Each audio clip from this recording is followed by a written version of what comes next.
Mga kapuso, ngayong araw na po ililibing si Ateneo basketball player Rene Baterbonia sa kanyang hometown sa Talacogon, Agusan del Sur.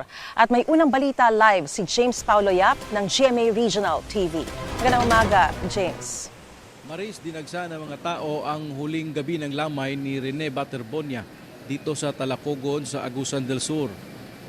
Marami ang humabol kagabi para makita sa huling pagkakataon si Rene Bobet Baterbonia na nakatakdang ilibing ngayong umaga.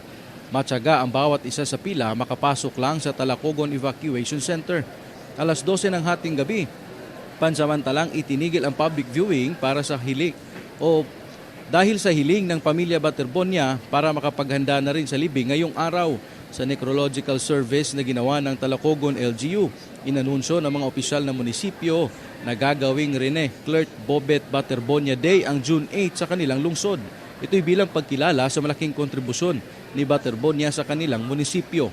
Una na riyan ay iginawa din kay Baterbonia ng sangguniang panlalawigan ng Agusan del Sur ang Dato Lipos Makapandong Award, isa sa pinakamataas na award na maaaring igawad ng probinsya sa kanilang mga nasasakupan.